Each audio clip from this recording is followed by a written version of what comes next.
वाहगुरू जे तेरा हुक्म ना होवे ते असीं ते एक गराही तोड़ के भी मूँह च नहीं पा सकते, जे तेरा हुक्म ना होवे।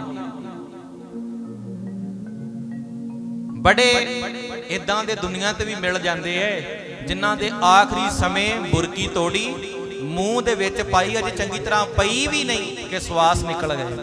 इदां दे भी है ने। जो कुछ धरती ते हो रहा है जां जो कुछ आपां समझी बैठी आप साडे च ते आई है ना।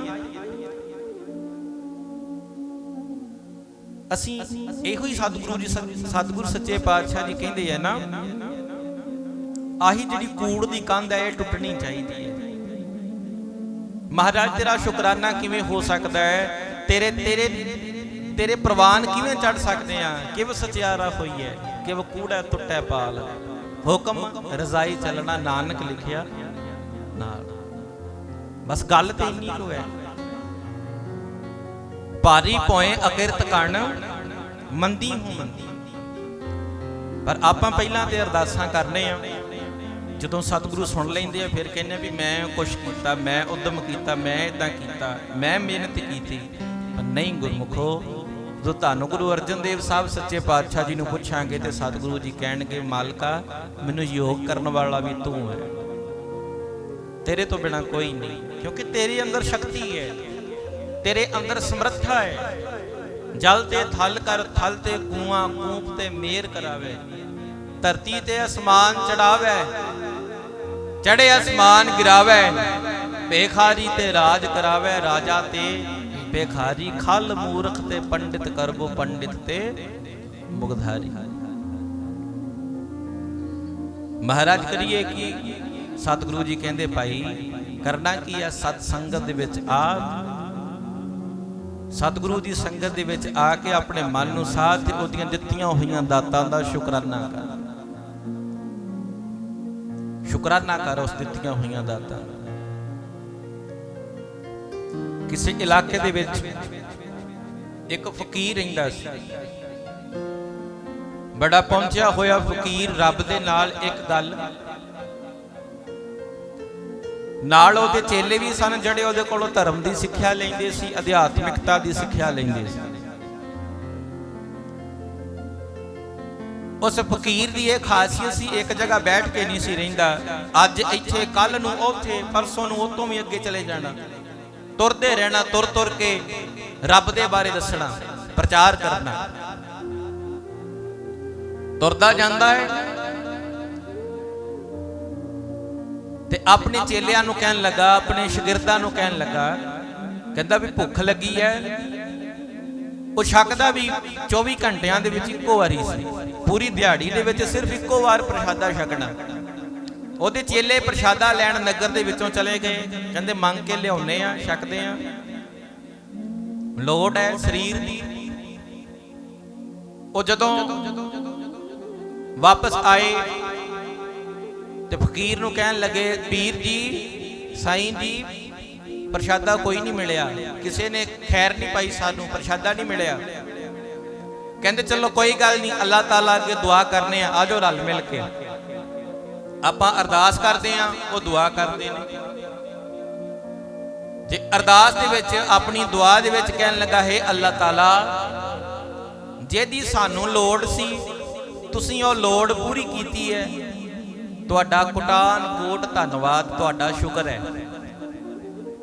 हुण चेले पिछे सोचदे जांदे आ, कहंदे भुख नाल जान निकलदी पई है ते पीर जी कह रहे ने भी जिहदी लोड़ सी मालका ओह सानू मिल गया। अगला दिन होया, अगले नगर गए, फिर पिंड दे विचों घरां दे विचों मंगण वास्ते गए, फिर खैर ना पई, फिर वापस आए। फिर पीर जी ने उवें ही रब दे अगे दुआ कीती कि हे परवरदिगार जिहदी सानू लोड़ सी तुसीं ओह लोड़ पूरी कीती है, तुहाडा शुक्र है। हुण चेले आपस दे विच गल्लां करन लग गए, कहंदे लोड़ ते पूरी होई नहीं साडी, भी कल दे भुखे आ, लोड़ ते पूरी होई नहीं, भुख नाल जान निकलदी पई है ते पीर जी कहंदे ने कि लोड़ पूरी होई है। अगला दिन चढ़िया, अगला दिन अगले नगर दे विच ਉੱਥੋਂ ਵੀ ਮੰਗਣ ਗਏ, ਖਾਲੀ ਹੱਥ ਮੁੜ ਆਏ। ਕਹਿਣ ਲੱਗੇ ਪੀਰ ਜੀ ਕੋਈ ਖੈਰ ਨਹੀਂ ਪਈ, ਕੋਈ ਪ੍ਰਸ਼ਾਦਾ ਨਹੀਂ ਮਿਲਿਆ। ਪੀਰ ਜੀ ਕਹਿੰਦੇ ਆਓ ਫਿਰ ਅਰਦਾਸ ਕਰਨੇ ਆ, ਦੁਆ ਕਰਨੇ ਆ ਉਸ ਵਾਹਿਗੁਰੂ ਦੇ ਅੱਗੇ। ਕਹਿੰਦੇ ਪੀਰ ਜੀ ਰੁਕ ਜਾਓ ਇੱਕ ਮਿੰਟ। ਕਹਿੰਦੇ ਵੀ ਤੁਸੀਂ ਪਰਸੋਂ ਵੀ ਦੁਆ ਕੀਤੀ, ਸਾਨੂੰ ਕੁਛ ਨਹੀਂ ਮਿਲਿਆ। ਪਰਸੋਂ 3 ਦਿਨ ਦੇ ਭੁੱਖੇ ਆ ਆਪਾਂ, ਕੁਛ ਨਹੀਂ ਮਿਲਿਆ ਸਾਨੂੰ। ਤੁਸੀਂ ਪਰਸੋਂ ਵੀ ਰੱਬ ਅੱਗੇ ਦੁਆ ਕਰ ਦਿੱਤੀ ਵੀ ਰੱਬਾ ਤੇਰਾ ਸ਼ੁਕਰ ਹੈ, ਕੱਲ ਵੀ ਦੁਆ ਕਰ ਦਿੱਤੀ ਰੱਬਾ ਤੇਰਾ ਸ਼ੁਕਰ ਹੈ, ਅੱਜ ਵੀ ਦੁਆ ਕਰਨ ਲੱਗੇ ਹੋ ਕਿ ਰੱਬਾ ਤੇਰਾ ਸ਼ੁਕਰ ਹੈ। ਪੀਰ ਮੁਸਕਰਾਇਆ, ਕਹਿਣ ਲੱਗਾ ਅਸਲ ਦੇ ਵਿੱਚ ਧਰਮ ਦੀ ਅਸਲੀ ਸਿੱਖਿਆ ਹੀ ਤੁਹਾਨੂੰ ਮੈਂ ਇਹ ਸਮਝਾਉਣੀ ਸੀ।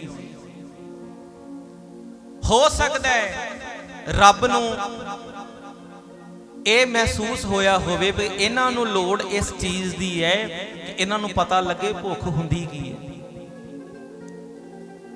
ਕੀ ਪਤਾ ਸ਼ਾਇਦ ਸਾਨੂੰ ਇਹ ਲੋੜ ਹੋਵੇ, ਕਿਉਂਕਿ ਗੁਰਮੁਖੋ ਜਿਸ ਬੰਦੇ ਦੀ ਜ਼ਿੰਦਗੀ 'ਚ ਦੁੱਖ ਨਹੀਂ ਆਇਆ ਉਹਨੂੰ ਕੀ ਪਤਾ ਹੋਏਗਾ ਵੀ ਸੁੱਖ ਕੀ ਸ਼ੈ ਹੁੰਦੀ ਹੈ।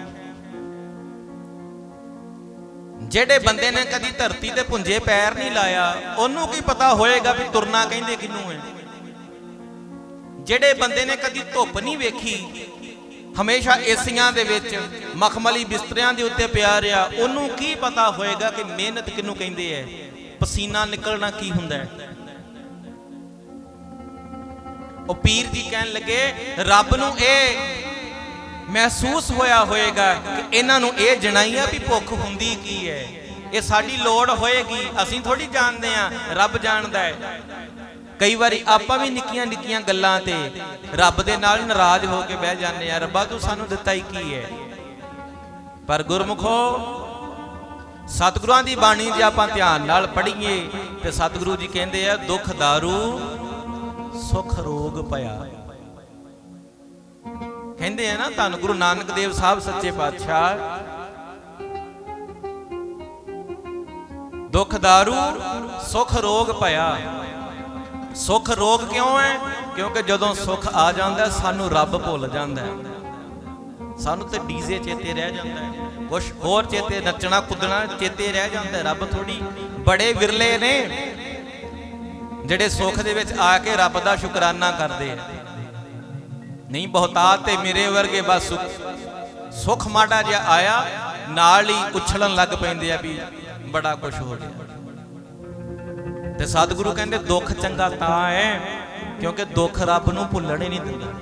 ਵਾਹਿਗੁਰੂ